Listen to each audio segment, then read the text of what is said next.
வணக்கம். கோவை மாவட்ட மக்களுடைய நீண்டகால கோரிக்கை மேற்கு புறவழிச்சாலை. சுமார் 25 ஆண்டு காலமாக கோவை மாவட்டத்தில் இருக்கக்கூடிய பல்வேறு சமூக ஆர்வலர்கள், தொழில் முனைவோர் உள்ளிட்ட அனைத்து பொதுமக்களுமே அந்த கோரிக்கைகளை தொடர்ந்து வலியுறுத்தி வந்தார்கள். மக்களுடைய கோரிக்கையை ஏற்று நம்முடைய மாண்பு தமிழ்நாட்டினுடைய முதலமைச்சர் திராவிட நாயகன் தலைவர் தளபதி அவர்கள் ஆட்சி பொறுப்பிற்கு வந்தவுடனே கோவையினுடைய மேற்கு புறவழிச்சாலை அந்த திட்டத்தை செயல்படுத்துவதற்காக முதல் கட்டமாக பார்த்தீங்கன்னா 250 கோடி ரூபாய் நிதி ஒதுக்கி மதுக்கரை பகுதியிலிருந்து அந்த புறவழிச்சாலையினுடைய அந்த பணிகள் தொடங்கப்பட்டிருக்கின்றன.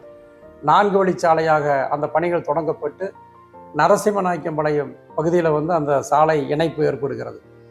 சுமார் பார்த்தீங்கன்னா திண்டுக்கல், பொள்ளாச்சி, உடுமலை, அதை போலவே கேரளாவிலிருந்து வரக்கூடியவர்கள், மதுரை மார்க்கமாக வரக்கூடியவங்கெல்லாம் மேட்டுப்பாளையம் செல்வதற்கு கோவை நகரத்திற்குள் வராமல் அந்த மதுக்கரை புறவழிச்சாலையை, அதாவது மேற்கு புறவழிச்சாலை வழியாக எளிதாக அந்த மேட்டுப்பாளையம் சாலையை சத்தி சாலை இணைக்கக்கூடிய மிக அற்புதமான ஒரு திட்டமாக இருக்கக்கூடிய இந்த திட்டம் திராவிட முன்னேற்ற கழகத்தினுடைய மிகச்சிறந்த சாதனை. சுமார் 25 ஆண்டு காலமாக மக்கள் வைத்த அந்த கோரிக்கையை நிறைவேற்றிய அரசு நம்முடைய திராவிட மாடல் அரசு.